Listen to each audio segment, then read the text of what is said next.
এই যে বাড়ি বাড়ি প্রিন্সিপাল। গিয়ে আমরা সোশ্যাল মিডিয়ায় দেখছি যে তাদের মহিলা শাখার লোকজন গিয়ে যে আপনার ইঞ্জিনিয়ারিং করছে আপনার ভাষায়, কিন্তু আপনার এলাকায় আপনি কি সেই ইঞ্জিনিয়ারিংটা করার জন্য আপনার প্রস্তুতি আছে?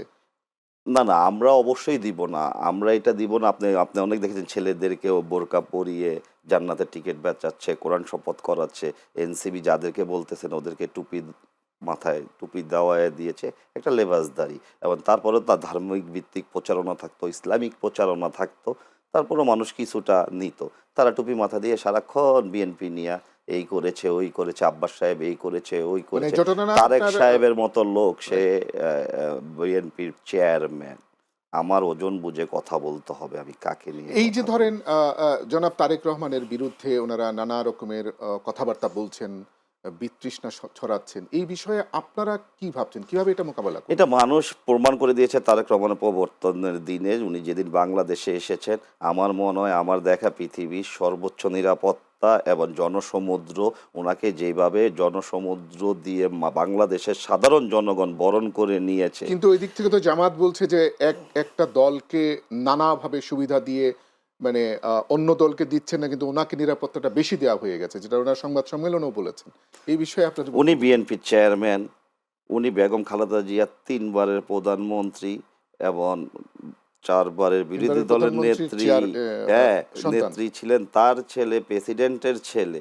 সেই হিসাবে মনে হয় না এইটা বলার বহিঃপ্রকাশ আছে, এই নিরাপত্তা সে ডিজার্ভ করে, পায়। আমরা পলিটিক্সের বাইরে সাধারণ জনগণের সাথে কথা বলেছি, তারা এর চেয়েও নিরাপত্তা ডিজার্ভ করছিল। আচ্ছা, আপনি একজন তৃণমূলের নেতা, একদম মাঠ পর্যায়ে কাজ করে ছাত্রদল করে আসছেন, ছাত্র যুবলীগ যুবদল করে আসছেন।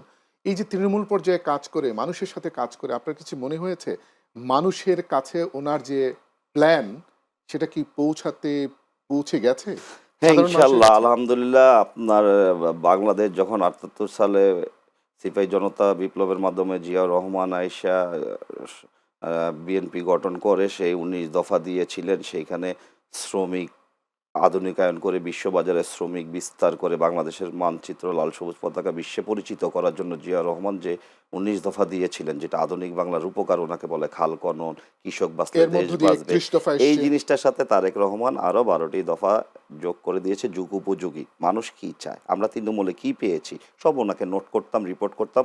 উনি একমাত্র নেতা যেইখানেই থাকুক একদম তৃণমূল পর্যন্ত নেতৃত্বদের সাথে যোগাযোগ করেছে। মানুষ কি চায়, মানুষ কি চায়, এটা অনেক দিনের তার মানে প্ল্যান, আপনি বলতে চাচ্ছেন অনেক তৃণমূল দিনের প্ল্যান। পর্যায় থেকে হ্যাঁ, হ্যাঁ, এই হ্যাঁ। ৩১ দফাটা তৈরি হয়েছে হ্যাঁ, এটা আপনিও ওই রিপোর্টের হ্যাঁ, আলোকে। আপনি আরেকটা জিনিস জানলে বুঝতে পারবেন যে উনি এটাও উন্নত রেখেছে, ৩১-এর সাথে যদি জনসাধারণের আরও বুদ্ধি থাকে, পরামর্শ থাকে ওনাকে দিতে, সেটা আরও বাড়বে, বা এটাকে কমাতে হলে কোথাও কমাবে, আরও আধুনিকায়ন করার জন্য। সেই ১৯ দফার আধুনিকায়নের যে জায়গায় ওনাকে এই বিপদগামী সেনার মাধ্যমে শহীদ রাষ্ট্রপতি জিয়া রহমানকে সেক্রেটারি হাউস চট্টগ্রাম হত্যা করলে খালেদা জিয়া টেনে এনে আজকের বাংলাদেশ এই পর্যন্ত এনেছে। এবং এই বাংলাদেশ যে যাই বলুক নিম্ন আয়েরই রেখেছে। হয়তো ফেসিস হাসিনা বলতো মধ্যম আয় বা উন্নতশীল। ইনশাল্লাহ তারেক রহমানের নেতৃত্বে এই ৩১ দফা বাস্তবায়ন করে বাংলাদেশকে বিশ্ব মানচিত্রে উন্নতশীল দেশ প্রতিষ্ঠিত করবে এই তারেক এই রহমান। পর্যায়ে জনগণের তৃণমূল পর্যায় থেকে আপনারা জোগাড় করেছেন, তাদের আশা আকাঙ্ক্ষাটাই হচ্ছে ৩১ দফা।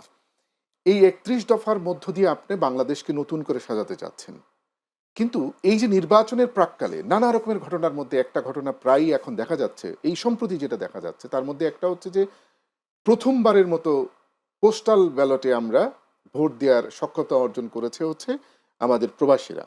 এর মধ্যে দেখা যাচ্ছে যে প্রায় জায়গায় আসছে যে আহ, একটা দল আপনার এই ব্যালট পেপারগুলো কালেকশন করছে এবং নানা রকমের কথাবার্তা হচ্ছে। সেই ব্যাপারে আপনারা কি ভাবছেন, কিভাবে এটা মোকাবেলা করবেন? আমি আমার ভাবনাটা বলতে পারি। এখানে দেখেন ৭০টা মার্কা দিয়ে পোস্টারটা করেছে। এর মধ্যে ৬৩ নাম্বারে ধানের শীষ দিয়েছে, যা একটা ভাঁজ করতে গেলে ভাঁজের মধ্যে পড়ে যাচ্ছে। বিএনপি বর্তমান প্রেক্ষাপটে শীর্ষে ১ নাম্বার দল। এমন একটা দলের এই ৩৬ নয় মার্কা, দেওয়ার কারণটা কি আপনার কাছে কি মনে হয়? এইখানে ২ টা কারণ হইতে পারে। একটা হইছে, আপনি জানেন অনেকদিন যাবৎ নির্বাচনটা বানচাল করার জন্য অনেক রকম ইঞ্জিনিয়ারিং হচ্ছে। এর মধ্যে বহির্বিশ্বেরও কিছু পলিসি কারা আছে। করছে ইঞ্জিনিয়ারিং বিশেষত এই তারপরে ব্যালট পেপারে? আমাদের দেশে দেখেন আওয়ামী লীগ একটা আ ম বড় দল পর্যায়েই ছিল। আমাদের বিএনপির পরে কোনো দল কাউন্ট করতে গেলে আওয়ামী লীগকে করতে হইতো। তো এখনো ওদের 111 এর পর থেকে এই পর্যন্ত সরকার ব্যবস্থার 18 বছরের সেটআপটা ওদের অনেক জায়গায় আছে, যেটা সম্পূর্ণ তার মানে আপনি এই বলতেছেন সরকার নির্বাচন শেষ করতে কমিশনে এখনো পারেনি। আওয়ামী লীগ রয়ে গেছে? আওয়ামী লীগ রয়েছে বড় কথা না, ছাপাখানাটা কোথায়, টেন্ডারটা কারা পেয়েছে, কাজটা কারা পেয়েছে, ওইখানে কারা প্রভাব খাটাচ্ছে, এইখানে আপনার জামাত আছে, আওয়ামী লীগ আছে, কিন্তু এটা আমরা একটা তো সেট আপ শুনছি আছে। যে বিএনপি এবং জামাত মিলে পুরো প্রশাসন এবং সবকিছু ওনারাই দখল করে আসছেন, সেটা আমরা শুনতে পাচ্ছি। আপনাদের একে অন্যকে আপনারা বলছেন না, যে কোথাও একই রকম জামাত, আপনি কোথাও যদি যান বিএনপি। আপনার ভার্সিটির বিসি থেকে শুরু করে শিক্ষা প্রতিষ্ঠানগুলি, মসজিদ, মাদ্রাসা, ব্যাংকিং সেক্টর, সরকারি প্রতিষ্ঠান যতগুলি আছে এবং রাষ্ট্রের সব মন্ত্রণালয়ের যতগুলি পর্যায়ক্রমে আছে, ম্যাক্সিমাম ওরা মত তৈরি করে অনেক আগে ওরা সেট হয়েছে। এটা মানুষের কাছে স্পষ্ট। এটা আমার কথা না, তৃণমূলের সাধারণ মানুষের কথা। এটা কারা? জামাত ইসলাম আপনি বলছেন আমাদের যে এই ছিল। জামাতি এই ব্যালট ইঞ্জিনিয়ারিং এর পেছনে আছে নাকি? আমি ওইটাকে উড়াই দিচ্ছি না, আমি দুইটাই বলেছি। একটা হচ্ছে আপনি সম্ভাবনা দেখতে পাচ্ছেন। সম্ভাবনা দেখতে আচ্ছা, পাচ্ছি, আরেকটা হ্যাঁ। বিষয় হচ্ছে আপনার এলাকায় এই যে ধরেন বিভিন্ন কৌশলে মানুষের কাছে, যেমন 90% মুসলমানের দেশে ইসলামী দলগুলো, ইসলাম ভাবাপন্ন দলগুলো একসাথে হয়ে ওরা বাড়ি বাড়ি ক্যাম্পেইন করছে, বিশেষ করে মহিলারা। সেক্ষেত্রে আপনাদের প্রস্তুতি কি? তাদেরকে ঠেকাবেন কি করে? না, এটা অনেক সময় লাগবে তাদের। আমরাও চাই প্রতিষ্ঠিত হোক। এটা একটা হয়তো জেলা পর্যায়ে বা শহর পর্যায়ে, সিটি পর্যায়ে সমাবেশ করে সবাই এক জায়গায় করে লোক সমাগম দেখানো আর ওয়ার্ড ভিত্তিক, থানা ভিত্তিক, আসন ভিত্তিক দেখানো এক না। এইখানে আপনি দেখেন, এই যদি 18 সিট চিন্তা করেন, ওরা জমায়েত করলে লক্ষ লক্ষ লোক জমায়েত হয়। ইলেকশনে দাঁড়াইলে 200 ভোটও পায় না। ইলেকশন অন্য জিনিস। ইলেকশন মানুষ এখন আর বিএনপির বাইরে, দানের শীষের বাইরে মানুষ চিন্তাই করে না, যেটা সত্যি কথা। তার মানে বলতে চাচ্ছেন যে বিএনপি ছাড়া এবার ক্ষমতায় আর কেউ আসছে না, মানুষের আকাঙ্ক্ষা, সংখ্যাগরিষ্ঠ মানুষ বিএনপির। শহীদ রাষ্ট্রপতি জিয়া রহমান, খালেদা জিয়ার দেশপ্রেমের প্রতি যে শ্রদ্ধা, ভক্তি, সম্মান আছে, এটার থেকে ওনাদের জ্যেষ্ঠ পুত্র বিএনপির চেয়ারম্যান জনাব তারেক রহমানের প্রতি আস্থা রাখতে চাচ্ছেন। তাদেরই তো রক্ত সে।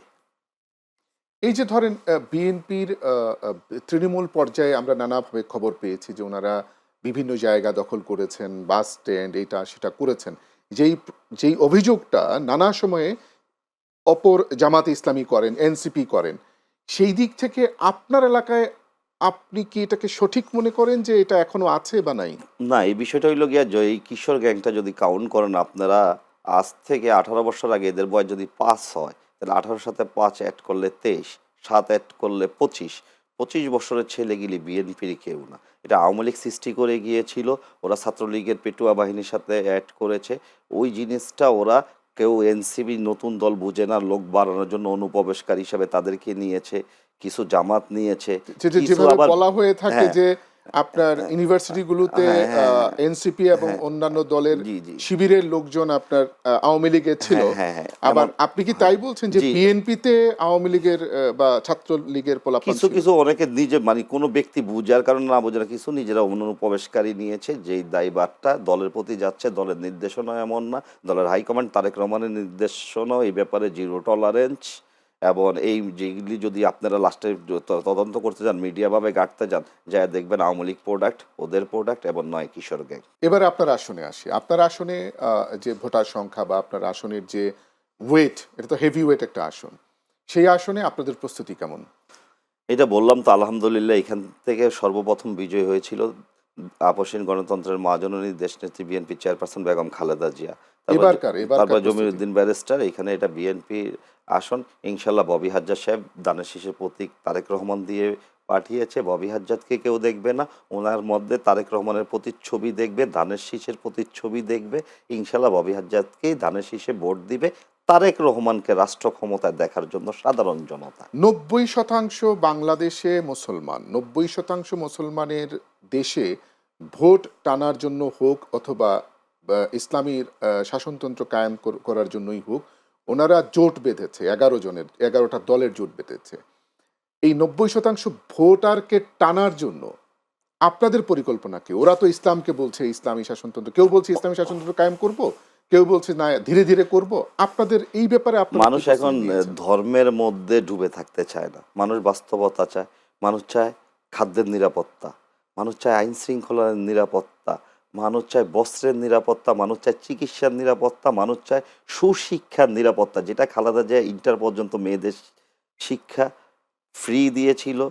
এবং আপনার ইয়ে না, আপনি সুস্পষ্ট নৈশ স্কুল করেছিল, জি, যেগুলি এটা তো হাসিনা পরে জিয়াউর বন্ধ রহমান সাহেব করেছিল। করেছিলেন হ্যাঁ, নৈশ স্কুল। পরে যেটা হাসিনা বন্ধ করেছেন। তারপরে আপনার বয়স্ক শিক্ষা করেছিলেন, যেটা বন্ধ হয়েছিল। তারপরে আপনার যে মানুষ যখন সঙ্গীত চর্চা করার জন্য নতুন কুড়ি করেছিলেন, বন্ধ করে দিয়েছেন। মানুষ চায় জীবনের নিরাপত্তা, খাদ্যের নিরাপত্তা, চিকিৎসার নিরাপত্তা। এ- এটা কিন্তু বিএনপি আমরা এখন তো দেখছি কলেজ, ইউনিভার্সিটি, স্কুল বলেন, যেখানেই দেখি সব জায়গায় তো আপনার ধরেন ধর্মীয় অনুশাসনের মধ্যে থেকে মানুষ কাজ করার একটা প্রবণতা দেখা যাচ্ছে। হিজাব এবং বোরকা সবকিছুর মধ্যে চলে আসছে। মানুষ ধর্মচর্চায় বেশ অগ্রণী ভূমিকা পালন করছে। সেই দিক থেকে কি আপনি মনে করছেন না যে ইসলামী দলগুলোকেই মানুষ ভোট দেওয়ার জন্য ঝুঁকে পড়েছে? না, এটা হচ্ছে একটা, আপনাদের প্রস্তুতি কি বিএনপির? এটা একটা ইনভেস্ট করে জাস্ট মঞ্চ তৈরি করা, মানুষকে আইওয়াশ করা, জাস্ট এটাও এক ধরনের ইঞ্জিনিয়ারিং সাজায় আনা। কারা করছে?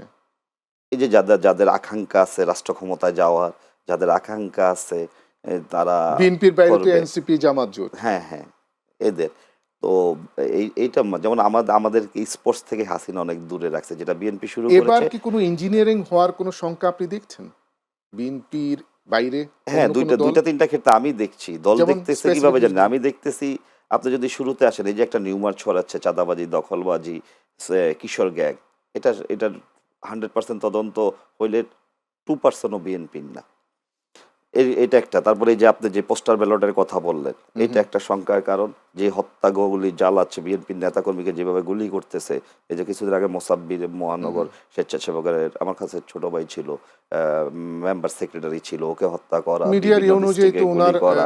গ্রুপিং এর কারণে উনি বলছে, মিডিয়া বলছে। মিডিয়া অনেকভাবে রং দেয় অনেক কিছুর, বাট বাস্তবতা তদন্ত করতে গেলে এবারকার তখন বলে। এইবারকার নির্বাচনে মোসাব্বির কোনো নেতৃত্বের লড়াই না, এমপি ক্যান্ডিডেট না। জি, দল জি, কেন তাকে মারবে? আপনি জি, এতটুকু চিন্তা করলে বের হবে। না, এরকম জি। যাদের দ্বারায় দেশ ইমপ্রুভ হবে, তরুণ সমাজ ডেভেলপ করবে, ভালো স্পোর্টসের জন্য খেলাধুলার আয়োজন করতে পারবে, যারা কাজ করতেছে তাদেরকে মারতেছে। তরুণদের জন্য স্পেসিফিক এইবারের ভোটে আপনাদের পরিকল্পনা কি? তরুণদের, স্পেসিফিক কয়েকটা বলুন। হ্যাঁ, তরুণদের আমাদের সুশিক্ষায় শিক্ষিত করতে হবে, কারিগরি প্রশিক্ষণ দিতে হবে, সফটওয়্যারের উপরে প্রশিক্ষণ দিতে হবে, খেলাধুলার মধ্যে ইনভলভ করতে হবে, যেটা শুরু করেছে তারেক রহমানের নেতৃত্বে জনাব আমিনুল হক, আহ্বায়ক ঢাকা মহানগর উত্তর বিএনপি। সে ফুটবল, ক্রিকেট, ব্যাডমিন্টন থেকে শুরু করে তৃণমূল ওয়ার্ড পর্যায়ে, থানা পর্যায়ে, জেলা পর্যায়ে, সিটি পর্যায়ে। একটু ছোট করে জাস্ট 20 সেকেন্ডে আপনি কি বলবেন যে আপনি কি মনে করেন সুষ্ঠু এবং সঠিক স্বতঃস্ফূর্ত নির্বাচন হবে এবার?